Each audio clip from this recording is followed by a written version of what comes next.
Hello everyone. बहुत सारे बच्चे जिन्होंने IBPS PO या फिर IBPS SO यानी AFO का फॉर्म अप्लाई किया है, उनके मैसेजेस आ रहे थे कि फॉर्म भरते समय मिस्टेक्स हो गई हैं, अब क्या करें, क्या होगा क्या नहीं होगा। उसके लिए IBPS ने एक नोटिफिकेशन जारी किया है, यानी कि वैकेंसीज टू 2026-27 के लिए जो भी वैकेंसीज यानी कि जिन्होंने 2025 के अंदर अप्लाई किया है, उनके जो अगर फॉर्म में कोई एप्लीकेशन में मिस्टेक्स हो गई हैं तो क्या होगा, एडिट विंडो ओपन कर दी गई है for the candidate modify correct application form. Application form में आपसे जो भी गलती हुई है आप उसको सुधार सकते हैं। आपको इसके लिए ऑफिशियल वेबसाइट पर जाना होगा। इसके लिए क्या क्या जानकारियाँ दे रखी हैं वो एक बार देख लेते हैं। After closing the date of receipt of online application, candidate will be provided a period of 2 days edit window to enable candidates to correct, modify online application form, wherein candidates will be allowed to resubmit application after making requisite corrections changes in online application data as per their requirement। यानी कि जब भी जैसे ही आपके online application form की last date ख़त्म होती है, उसके बाद आपको 2 दिन का समय दिया जाएगा जिसके अंदर आप ये सारे चेंजेस कर सकते हैं। डेट ऑफ एडिट विंडो कब होगी, यानी कि एडिटिंग के लिए विंडो कब ओपन होगी, वो होगी 31 जुलाई और 1 अगस्त, 2 दिन के लिए आपको ओपन मिलेगी यहाँ पर। अब देख लीजिए इसमें क्या क्या इंपॉर्टेंट इन्फॉर्मेशन दे रखी है।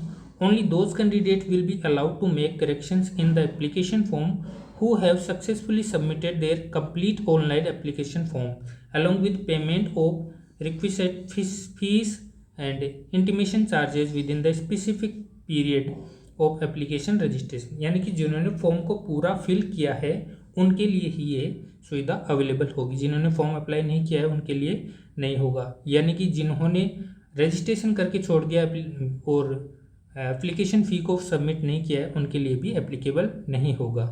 तो पहला पॉइंट यहाँ से ये क्लियर हो गया।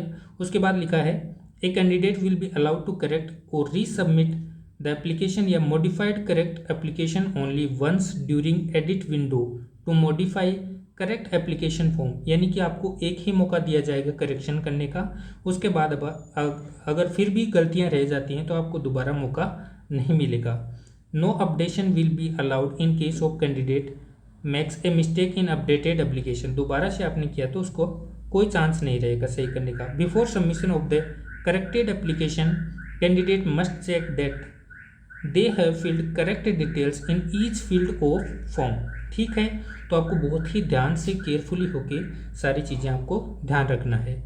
Data submitted by candidates in original application जैसे कि नेम हो गया, ईमेल आईडी और मोबाइल नंबर, ये आप चेंज नहीं कर पाएंगे। नाम, ईमेल आईडी और मोबाइल नंबर को आप चेंज नहीं कर पाएंगे। इसके बाद आपका है मॉडिफिकेशन या correction in category can be made as per the following combinations.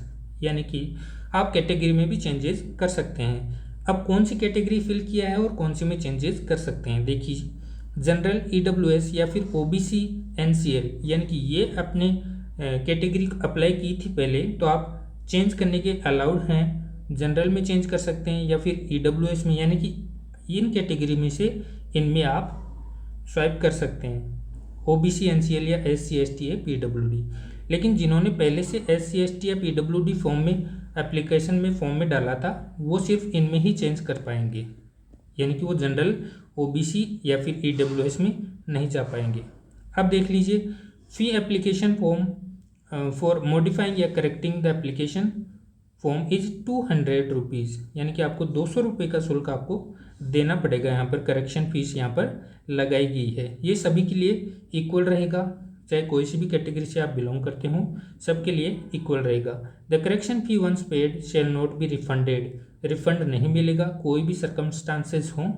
और इसके बाद में है no fee will be applicable for DigiLocker related data updated. अगर आपने डिजी लॉकर में कोई भी डाटा अपडेट किया है तो उसका कोई भी फी आपको नहीं लगेगा। आपने देखा होगा कि फॉर्म भरते समय डिजी लॉकर का भी एक ऑप्शन आपको देखने को मिला हुआ, उसकी बात कर रहा है ये। Subjected to the receipt of application correction fee only the lasted modified application will be treated as valid. यानी कि जो आपने लास्ट में एप्लीकेशन में मॉडिफिकेशन करके सबमिट किया है वही डाटा वैलिड माना जाएगा।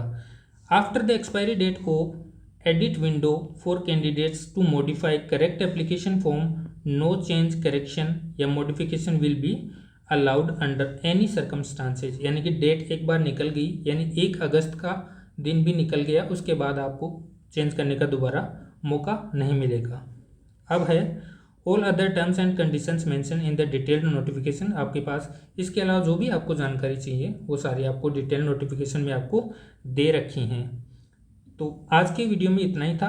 तो जिससे भी अगर मिस्टेक हुई है फॉर्म भरते समय तो वो ज़रूर ध्यान रखें कि 31 जुलाई और 1 अगस्त को उनका एप्लीकेशन फॉर्म यानी कि एडिटिंग विंडो आपकी ओपन हो जाएगी, वहाँ पर आप जाके चेंज कर सकते हैं। Thank you.